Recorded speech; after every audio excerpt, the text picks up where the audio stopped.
तमिलनाडु में जिस तरीके से बिहार के मजदूर और हिंदी भाषी बोलने वाले लोगों को सरेराह पीटा जा रहा है, काटा जा रहा है, उसी तरीके से ठीक जो है वह 13 साल पहले मुंबई में भी काटा गया था। मुंबई में जो बिहारी मजदूर किसी तरीके का काम कर रहे थे, जो छोटे बच्चे जो स्कूल में अपना पढ़ाई कर रहे थे, जो लोग वहाँ पर मूवी देखने जा रहे थे, जो लोग अगर कोई थिएटर हॉल में कोई हिंदी मूवी भी लग जा रहा था तो उस थिएटर हॉल के मालिक को भी वहाँ से मारा जा रहा था, वहाँ से भगाया जा रहा था। बाकी तमिलनाडु का जो ये पूरा मामला है, इस पूरे मामले पर मुख्यमंत्री नीतीश कुमार ने अभी तक सिर्फ इतना किया है कि वहाँ के लिए एक जो पुलिस का टीम है उसको बना करके वहाँ जांच करने के लिए भेजा है। मुख्यमंत्री नीतीश कुमार को इस बात की शर्म आनी चाहिए कि मुख्यमंत्री को यह अभी तक पता नहीं है कि क्या वास्तव में वहाँ पे जो लोग रह रहे हैं उनको मारा जा रहा है या फिर उनको पीटा जा रहा है। क्योंकि ये जो मामला पूरा चल रहा है तमिलनाडु में, ये पिछले 10 से 15 दिनों से लगातार चल रहा है और अब ये मामला इतना आगे बढ़ गया, इतना ज़्यादा बढ़ गया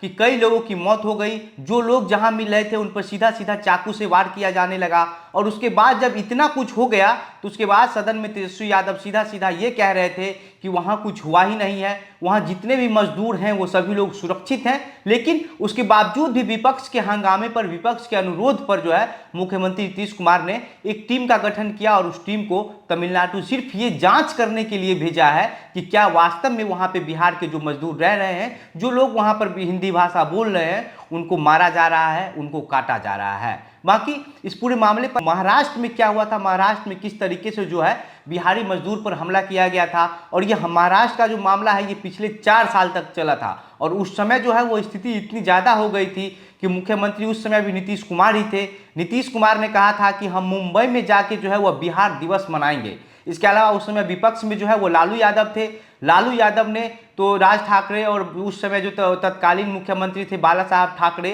जो अब नहीं रहे, उनको सीधा सीधा कह दिया था कि हम मुंबई में आकर जो है वो अपना छठ मनाएंगे, जिसका जवाब राज ठाकरे ने भी दिया था। आज की इस वीडियो में हम इन्हीं सब चीज़ों पर चर्चा करेंगे कि आखिर जब मुंबई में जो है बिहारी के साथ लगातार 4 साल तक इस तरीके का होता रहा, उनको मारा जा रहा, काटा जा रहा, तो यहाँ की जो सरकार है, जो लगातार मुख्यमंत्री की कुर्सी पर बैठे हुए मुख्यमंत्री नीतीश कुमार, उनको क्यों शर्म नहीं आती है? क्या उनके पास कोई प्लान नहीं है, कोई तरीका नहीं है, कोई आइडिया नहीं है कि जिससे बिहार के जो लोग पलायन कर रहे हैं उनको रोका जाए, पलायन करने की जो संख्या है उसमें कमी आया जाए? बाकी आज की वीडियो में हम इन्हीं चीज़ों पर चर्चा करेंगे, लेकिन उससे पहले नमस्कार, मेरा नाम घनश्याम सिंह है और आप द बिहार प्रोजेक्ट देख रहे हैं। दरअसल तमिलनाडु में जिस तरीके से बिहारी मजदूरों को मारा जा रहा है, काटा जा रहा है, ठीक इसी तरीके से जो है वह आज से 13 साल पहले यानी कि 2010 में बिहारी मजदूरों के साथ जो है वह महाराष्ट्र में हुआ था। महाराष्ट्र में उस समय महाराष्ट्र नवनिर्माण सेना और शिवसेना, ये जो दो पार्टियां हैं, ये दोनों पार्टी मिलकर के एक एजेंडा चलाना शुरू किया, एक मुहिम चलाया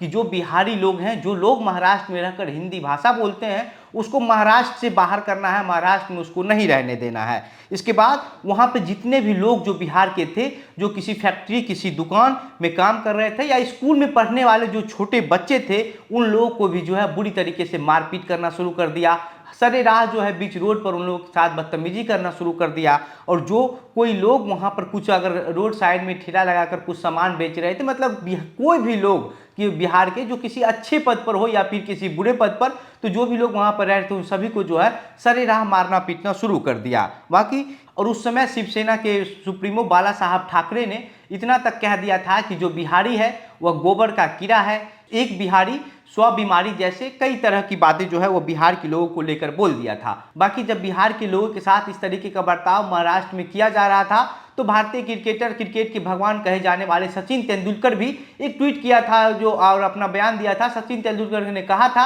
हम महाराष्ट्र के रहने वाले हैं तो हमको इस बात का गर्व है कि हम महाराष्ट्र के रहने वाले हैं, लेकिन हम सबसे पहले जो है वो भारतीय हैं, तो हमको लगता है कि किसी भी लोगों को साथ इस तरीके का व्यवहार नहीं होना चाहिए। जिस पर सचिन तेंदुलकर के सिर्फ इतना कहने से जो है बाला साहब ठाकरे थे वो इतना ज़्यादा गुस्सा हो गए कि सचिन तेंदुलकर को भी जवाब दे दिए और सचिन तेंदुलकर को सीधा सीधा कह दिए कि जब आप चौके और छक्के लगाते हैं तो महाराष्ट्र का जो लोग है वो खुश होता है, लेकिन अगर आप क्रिकेट में रहकर क्रिकेट खेलते हुए राजनीति करने की कोशिश करेंगे तो जो महाराष्ट्र का लोग है यहाँ आपको बर्दाश्त नहीं करेगा। बाकी ये जो पूरा मामला था महाराष्ट्र और बिहारियों के बीच का, वो इतना ज़्यादा बढ़ गया था कि मुख्यमंत्री नीतीश कुमार वहाँ बिहार दिवस मनाने की जो है वो चैलेंज दे रहे थे। एक तरफ लालू यादव विपक्ष में रहते हुए वहाँ जाकर छठ मनाने की बात कह दी थी और इसके लिए जो है वो लालू यादव पूरी तैयारी भी कर ली थी। लेकिन ये जो पूरा मामला है वो कभी खत्म नहीं हुआ और 4 साल तक लगातार चलता रहा। हालांकि पिछले कुछ दिनों से जो है मुंबई महाराष्ट्र में जो स्थिति बनी हुई है बिहार के लोगों की वो ठीक है, अब सब कुछ नॉर्मल हो चुका है। लेकिन आप समझिए कि 2009 से लेकर 2013 तक लगातार जब बिहारियों के साथ इस तरीके का हालात, इस तरीके का बर्ताव किसी राज्य में होता है और उसके बाद अब तमिलनाडु में पिछले 15 दिन से जो बिहारी के साथ हो रहा है उस पर मुख्यमंत्री नीतीश कुमार को शर्म क्यों नहीं आ रही है? क्योंकि यहाँ का जो स्थिति है ये इसको बदलना नहीं चाहते हैं मुख्यमंत्री या फिर कोई भी लोग। यहाँ का जो नेता है वो इस तरीके का हो गया है कि नेताओं को जो है सिर्फ अपनी कुर्सी से मतलब होता है, उनको किसी तरीके से सिर्फ मुख्यमंत्री बन जाना है और उसके बाद जो है 5 साल सिर्फ बयानबाजी कर करके जो है उसको 5 साल निकाल लेना है और चुनाव से पहले फिर कोई एक लॉलीपॉप जो है वो जनता को थमा देना है और फिर से दोबारा उसी कुर्सी पर बैठने की पुरजोर कोशिश करके उस पर बैठ जाना है। बाकी बिहार की जो स्थिति है, इतना ज़्यादा लोग जो पलायन बिहार से कर रहे हैं लगातार, इसका कई सारा वजह है। वो सबसे पहला वजह है कि यहाँ पे रोजगार नहीं है, यहाँ पे जो मजदूर हैं उनको काम करने के लिए कोई फैक्ट्री नहीं है,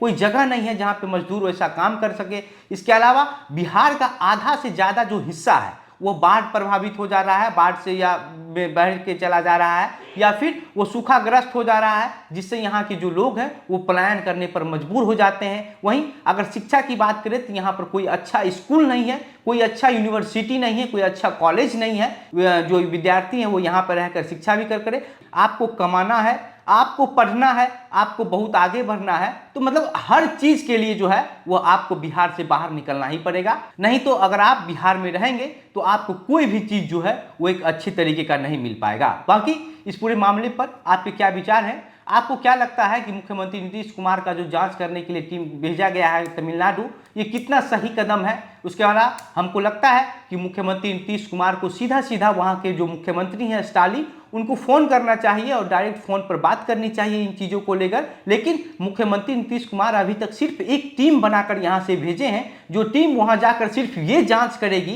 कि वहाँ जो बिहार के जो लोग हैं उनके साथ इस तरीके का बर्ताव हो रहा है या फिर नहीं हो रहा है। आपकी क्या प्रतिक्रिया है? अपनी बातें हमें कमेंट बॉक्स में लिखकर बताइए। वीडियो को शेयर कीजिए। आप द बिहार प्रोजेक्ट देख रहे थे। मेरा नाम घनश्याम सिंह है। बहुत बहुत धन्यवाद।